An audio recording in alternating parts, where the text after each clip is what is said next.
Hi, guys. Welcome back to the sL24 podcast. My name's Elena Kelly. I'm your host. And today we're here with Adriana Jones. So, first, who are you and what is your background? So excited to be here. My name is Adriana Jones. I am 23 years old and I am a Sean's House and UD alum. I graduated from the University of Delaware in May of 2024 with a bachelor's degree in psychology, and I double minored in public health and disability studies. I grew up just outside of Philadelphia, so I've lived there my whole life. And just a little bit about my mental health background. I was diagnosed with generalized anxiety disorder as well as major depressive disorder when I was 16 years old. At the time, I also had an undiagnosed eating disorder, and so the combination of everything was really just a lot for me. And I like to include that in my background because I feel like it's a part of me and it's a part of my story. So mental health has always been something that I've been passionate about, especially because of what I've experienced. So I think that my story has kind of inspired me to go into a profession where I can help others. Yeah, that's great. Since you are originally from Philly and I'm also from South Jersey, so I'm assuming Love you're a it. Birds fan. Yes. What made you decide to give Delaware a try for college? That's a good question because before I toured here, I had never been to Delaware, like the state at all.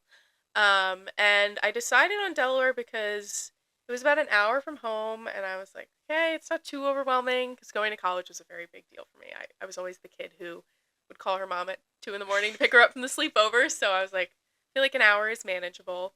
I also really liked that I could kind of make a big school small, so there were a lot of different opportunities that I could get involved in here, and if I didn't like it, I could stop going, and if I did, I could really make that part of my identity. So I was able to get involved in Best Buddies. I got a job on campus, obviously Sean's House. So I really like the opportunities that Delaware had to offer as well as the distance from home. Yeah. And how did that move change your college experience, like, and your sense of independence? Oh, it really changed it. Like I said, I am very much a homebody, so going to college was a huge deal. And it made me a lot more independent because it kind of forced me to. I was in a dorm. I had to navigate my own friendships, planning my classes, making my schedule. But it also made me a lot more sure of myself because I realized that, I was in control of what I wanted to get out of this experience. And so even though it was really scary because, I was leaving home and I was packing Yeah. everything up and I was going to a place that I'd never been before, I am very grateful for my college experience because it's helped me to be more independent and also a lot more sure of myself. Yeah, definitely. And honestly, a lot of the things that you said that why you chose Delaware is why I chose Yeah, because Delaware. it's only like an hour from me Yeah, too. exactly. And like, used to always want to go to a bigger school, Hmm. but here it's like a nice medium where you Yes. don't need to be at a huge school Yeah. meeting everyone. Hmm. It's just a nice medium. Yes, exactly. So obviously, you were very involved while you were here at Hmm. Delaware. So tell us how you got connected with Sean's House. So I actually came to Sean's house for the very first time as someone who needed help. It was my sophomore year of college, and I was really struggling with a lot of anxiety as well as adjusting to living in an apartment with other girls for the first time. And so I came here, and my mom had been pushing me to come for a couple weeks, and I was very hesitant, but I came here and I was able to talk to a peer lead, and it was really helpful because it wasn't necessarily this like clinical environment where, there were all these like people I had to talk to and all these things. It was just like they got it, Yeah. and it was really nice because they had lived experience similar to mine. So I felt very comfortable, and my experience receiving help from Sean's house was really positive, and so I was like, you know what, like maybe I could do this. So I decided to join the winter 2022 cohort, and I started off as a volunteer. I did that for a couple months, and then in September of 2022, I became a peer lead. So it's a very full circle story because, I get to do what someone else did for me at the beginning of my time here. That's really cool. Mhm. And you started off as a peer lead, and then you later went into like a part-time employee. Mhm. So what was that transition like for you? So it actually was a very positive transition. I was a little nervous just because there's a lot more responsibilities as an employee. But I was able to make a lot of awesome connections, and I also met a lot of people who had similar interests and also like mental health experience as me. So it was really positive because we kind of were all in it together. And also there were some peer leads who were older, some who were like me just starting out. So we all really just like learned from each other. So I never had a doubt of like, oh, what if this happens? Like I always had someone to lean on. Yeah. And was there a specific moment in your peer lead journey Mhm. that you really it cemented that you wanted to maybe keep working here and transition into a full-time employee? Yeah. I think that would have to be my first overnight. I had someone come in who was contemplating taking their own life, and I remember that it was like 1 in the morning and the doorbell rang, and this individual was very much in distress and very much in crisis, and I was able to navigate the situation alongside them. And, I saw them a few weeks later, like on the green with their friends holding hands, and I was like, like I might have Yeah, you saved might their have life, exactly. and seeing that I was like, okay, like I can do this. I want to make a difference. And so I've had so many positive experiences like that with Sean's house. So that original first overnight I think really gave me the confidence to be like, okay, I can do this. I want to stay here and make a difference. Yeah. And what's something you learned about yourself through all these experiences here? I would say that I am capable of helping others and not just myself. I think going into the mental health field is I don't know, there's a lot of imposter syndrome, and you don't always know if you're making the right choice, and you don't always know if you're going to help.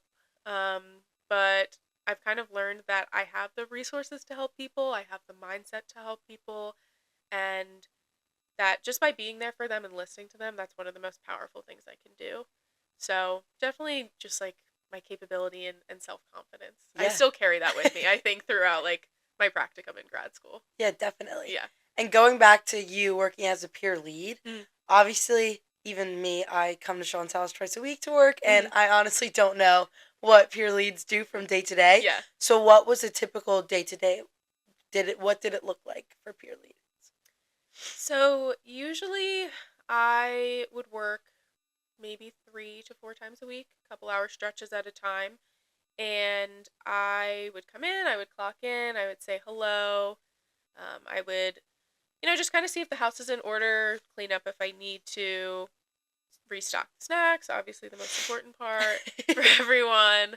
And then I would also check in with just one or two directors just to see if there's any ongoing situations going on that I should be aware of, any guests we're expecting. And then usually I would just kind of hang out until someone came in. Usually the volunteers are the first to take the sessions. So I would kind of wait until something came up where I was needed, or if I knew a certain guest was coming in and they did need a higher level of support, I would step in and take them into a session. So that was pretty much every day that I was here, but you know, you never know. You never know. There's always something going on, whether it's a dog or a new person or an event. So, Exactly. yeah. Yeah. And so you came into college knowing you wanted to work sort of with mental health, but Mhm. what did your time here at Sean's house really cement that your influence in your decision to go into more of the mental health field? Yeah, I think the connections are probably what inspired me most because I was like, oh, what do I know? What are they gonna listen to me? I'm just a girl.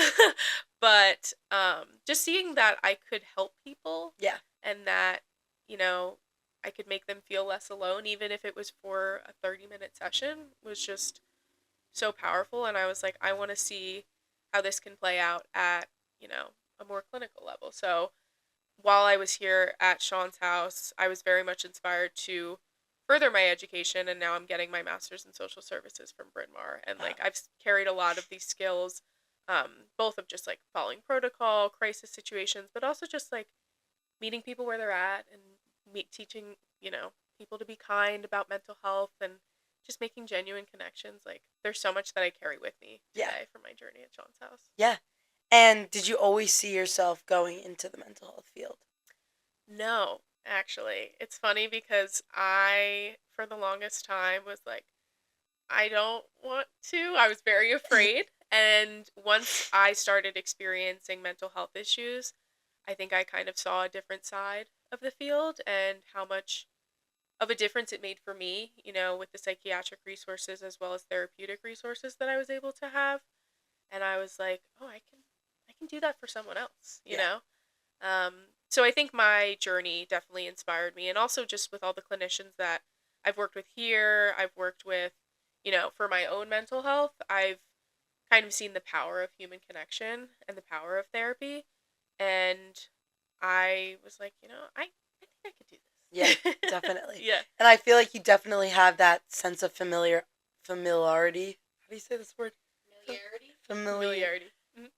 I feel like you definitely have this sense of familiarity Mhm. now, especially with probably some of your clients, and you Yes. probably just know what they've been through. And even if you don't know what they've been through specifically, you have stories of your own. Mhm. But let's go back to your time at UD. Mhm. So, what are some challenges and some of your favorite moments during your time here? So I started off at UD during COVID. And so I graduated from high school in May of 2020 or June of Whew. 2020. Online And yeah, graduation. yeah, so I had online graduation. So it was very much like, what is college going to look like? So Mhm. my first semester was all online and I was at home. And so we moved into the dorms in February, but I didn't have a roommate. The dining hall was closed for like 2 months. We only could take out food. We couldn't eat there. There weren't really any clubs, so that was definitely a challenge because I was adjusting to college life, but I was also kind of forced to be isolated Yeah. in a sense. And those first few months of your freshman year are like so important Yeah. socially, just to like learn how to meet different people and try different things. So that was definitely a challenge. Um, I think also another challenge for me was learning how to be my own advocate, Mhm. because prior to my college experience, I had a lot of support from, my family and my friends, which I still do. But once I got to college and was forced to be more independent, I kind of had to recognize my own limits and recognize when to ask for help. So that was definitely a learning curve. And I think coming to Sean's house, that was like the first time in college where I really asked for help because I just was nervous too before. And, you know, it's a big campus. It So is. not necessarily knowing where to go and who to turn to. But at the same time, like, I'm so glad that I did because like being with Sean's house was probably the highlight of my college Yeah. career. I've met so many incredible people who I hold so dear to my heart, and they are all so unique and special, and they lift me up every time I see them. And with Sean's house, like, I never had a doubt that you know I wasn't loved or anything like that. Like every time I would come to the house, like someone was happy to see me, someone was happy to ask how I was doing, and I am just like so incredibly grateful for this organization because like I think it's one of the highlights of my college career for sure. Yeah, definitely. And do you think the forced isolation your freshman year hindered your mental health? Just because I feel like freshman year is such a transitional Mhm. period. You're going from high school, it's so familiar in high school, and now you're going to college. I couldn't, like, my freshman year, I even felt a little bit isolated, and it Yeah. was last year. And I didn't have any Mhm. type of quarantines or anything like Mhm. that. So do you think that hindered you in any type of way? Absolutely. I think it was rough because I wanted to interact with people, but I also didn't want to get sick. Yeah. And with all the regulations and stuff, I didn't have a normal freshman year. So it definitely made me a lot more depressed, I think, because of the isolation. And I had my car on campus, so I went home every weekend, which if you talk to people who went to college during that time, that was very common. But yeah, that was definitely tough, and I think it was hard to adjust once I moved into an apartment and started to navigate clubs and friends and stuff because I wasn't really used to that. Yeah. So yeah, it definitely did. Yeah. So, moving into a little bit about your studies, how did studying psychology, disability studies, and public health shape the way that you think about mental health today? That's a good question. I think it's taught me that there is so much more to mental health than just the psychology aspect, which is funny because psychology was my major. So you would think that's That's one of the the main. biggest lens. But it's taught me that there's so many more factors to a person's mental health. Their environment, socioeconomic status, trauma, epigenetics. Like, we still learn about that in school now. But it's just taught me to be more open to a person's experience, and also as a intern and like a hopeful clinician, like just doing a assessment that's not just focused on the brain. There's so many different things out there that can impact someone's mental health, and I think studying all three of those at once really helped me to learn that, like, there's so much more there. Yeah. Yeah. Yeah. And was there a class here or a professor that really cemented those views or inspired you in any way? Yeah, actually, I would say Becky Wilson, if you're watching this, hey. I took one of her classes, funny enough, the spring semester of my senior year, so like one of my very last classes at UD, and it was focused on social work. And at that point, I had gotten into Bryn Mawr, and I was kind of like, okay, I'm gonna get my degree in social work, but I don't really know what I'm gonna do. I don't know much about the field. Um, but just seeing like her passion for helping others combined with the classwork, combined with like her own experience, because she is a social worker, um, I just thought it was so cool. And I was like, okay, like, I want to do what she does. Yeah, Yeah. definitely. And going into a little bit more about how you juggled all your involvement with all your college courses, how did you take care of your mental health while being involved in Sean's house and having a job and having all your classes? Mhm. If I'm being honest, the biggest thing was a consistent therapy schedule. I think that having that consistent support, even though I would talk to my parents, I would talk to my friends, just having that non-biased lens was really important. And I also made sure that it was a priority for myself every week, regardless of if I was having like a great week or not. Just to have something there to talk to who, didn't know me that much, just kind of knew what I told them. Um, it was really helpful because just to have that consistent support was, um, I don't know, it was just nice because, if I had a hard day at work or I had a hard day with my roommates, I could always go back to this person and talk to them. So that consistency of therapy, very underrated, but if you have the resources, I definitely recommend if you're a college student. Yeah, and what advice would you give to college students now trying to balance everything? Just because I feel like it is really easy to get lost in the Mhm. sauce of it all, where you're so busy and you're just having so much fun, Mhm. but then there's some weeks where it's like exam, exam, Yeah. exam, and it's just so hard to balance everything. Yeah. I would say there's so much value in taking a break. Yes. And in college, that's very frowned upon. You want to build your resume, do good in your classes, go out with friends. But it's so important to prioritize yourself as well. I know for me in college, the way that I did that is I did Sunday resets. So I would clean my apartment, I would go grocery shopping, light a candle, watch a show, and I would kind of reset myself for the week. And that was my break, even though the rest of my week was sometimes chaotic and a lot, I still had that dedicated time for myself. So whether it's, going for a long walk or getting takeout from your favorite place, doing something that benefits your own mental health, and you don't need to have any, it doesn't matter to anyone else, it's just what makes you happy. I would say that's so important. That's self-care. Yeah, and I'm an avid Sunday resetter Yes, yes. because I need to have that day where I just can take some time to myself Sets the tone also. for the week. I get it. Yeah. So you shared a little bit about your mental health journey. Mhm. What are some of the biggest lessons you've learned about yourself through it all? Mhm. I think one of the biggest lessons is that I should be proud of my story. I think for so long, especially during high school, I was so ashamed of what I was experiencing, and I kept it very hush hush when I was talking to my friends. A lot of them didn't know I was struggling. A lot of them didn't know I went to therapy. a lot of them didn't know I was struggling with suicidality, and I have learned that my story is important not only for myself and my own, self-image, but also for others to hear. Sean's House does a great job of emphasizing that, your feelings are valid, your story is important, and I think I've learned that as well because, it's made me who I am. Yeah, And there is no me without that part of my life. exactly. And Yeah. I feel like there is such a stigma There almost is, yeah. where kids just don't really want to come out and say, I'm struggling, Mhm. when all their friends look like they're having the best time of their Yeah, lives. exactly. Do you think that there was a moment in your life that really shifted things for you? Yeah. I actually, funny enough, I think it was my freshman year. Yeah. I remember I went to the dining hall and I was like, you know what?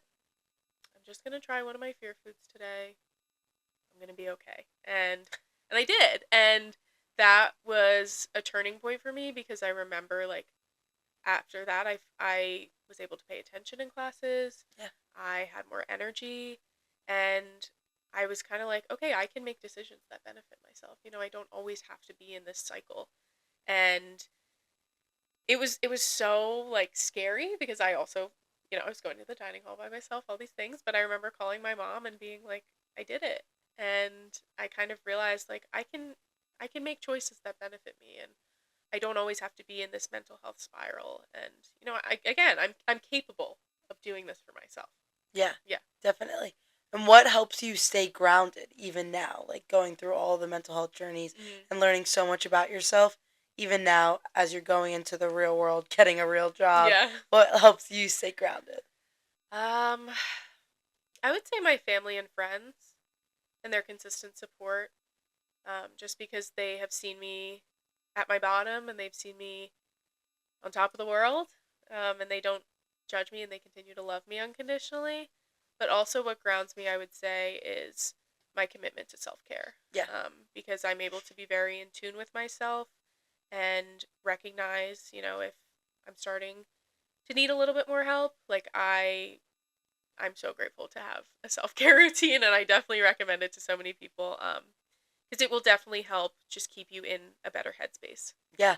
And honestly, one of the things that I recommend, and it also sounds like cliche and Hmm. TikTok-y, is I feel like a lot of people now protect their peace more, Yes, protecting your peace is where so it's important. so important, where if you don't want to do something, you don't have to feel like you have to. Hmm. There's no obligations. Like, Yeah. you don't have to do things that don't make you feel great. Yes. Yes. Taking that control. I get it. Exactly. Yeah. And what's one thing about your mental health that you wish more people understood? Or just mental health in general? Yeah. I wish more people understood that going to therapy is cool. You know, Exactly. it's such a cool concept, and like I'm studying right now to be a therapist, and it's such a unique space where you can be yourself and you can authentically talk about your problems, and it's an hour of your day that is committed to you. And if you have the resources, I totally recommend Yeah. it. Even if you're not necessarily, if you don't necessarily have a mental health diagnosis, you don't need that to go to therapy. Um, but I wish more people thought that therapy was cool. Yeah. And since you've been to therapy, Hmm. taking that with you to become a therapist, what Hmm. do you think that's going to do for your, like, career journey? Yeah, I think it's just going to be healing, if I'm being honest. Right now, I work with adolescents who are struggling with mental health issues as well as substance use disorder. And I see myself in a lot of them. And, I think a lot of the times about what I wish I got out of my own mental health journey. And, I'm kind of able to give that back to them. And yeah, it's been really rewarding so far. And I'm excited to see what the future holds for them. Yeah.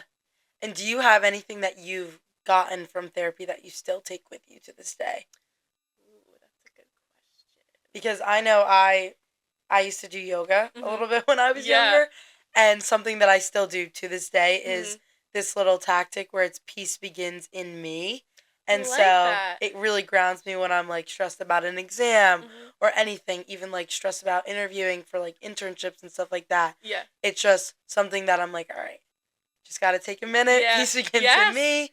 And so, do you have anything that you really just like cemented into yourself? Yeah, definitely because I struggle a lot with anxiety. I tend to have very psychosomatic symptoms and very much get into my head. So something that therapy has helped me with is grounding in my senses, whether that's rubbing ice on my wrist, taking a cold shower, something that brings me back to me and helps me be present.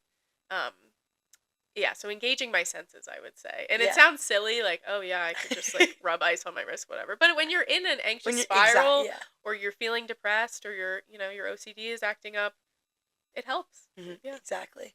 And going back a little bit on the mental health stigma, Mhm. what do you think places like Sean's house do to change that conversation?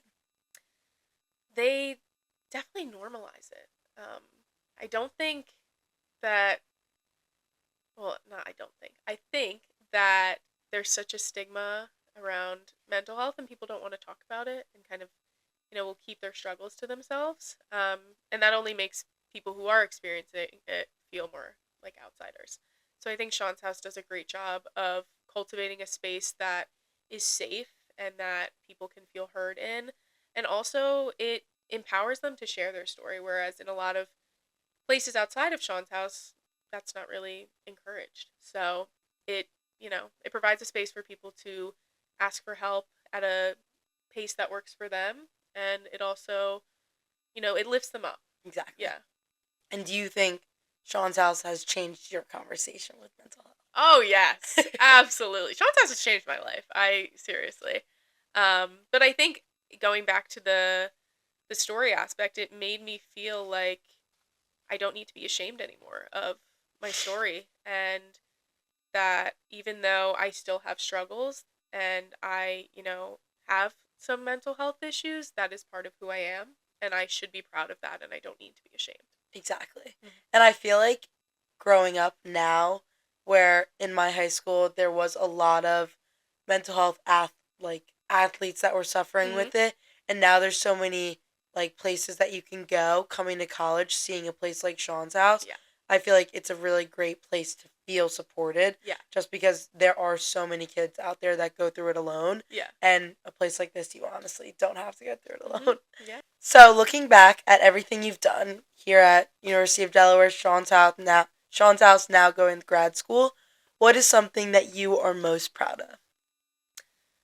I am most proud of the fact that I am in a space, a mental space where I can help others and I can help others who like I have similar experiences with, because there was a time where, I didn't even think I would graduate high school. And so the fact that I am in a space where I can give back to people who are struggling is something that I am so proud of because of all the work that I've put in for myself. And even though I have struggled, I have come out on the other side more resilient. And it's because of the work that I put in. I made the choice to recover and I made the choice to continue to take care of myself and receive treatment. And, no one could make that decision for me. And the fact that I am now in a healthier and happier headspace where I can give back to people who are struggling is just incredible. Yeah, and it's really empowering too. Hmm. So, one last question for you. Yeah. What does "you're not alone" mean to you personally? I would say you're not alone to me means that there is someone or some people out there who love you and will accept you with open arms for who you are. And you might not know that that community exists yet, but they are out there and they are waiting for you. For me, I think I felt so alone starting college. I barely knew anyone, and you know, through working at Sean's house, I realized like I'm not alone. I have this community who loves me for who I am and who lifts me up and empowers me. And, I didn't even know they existed a few years ago, and now here I am for the better. Yeah, exactly. Mhm. Well, thank you so much for Thank talking to us today, you. and thank you guys for watching, and we'll see you next time.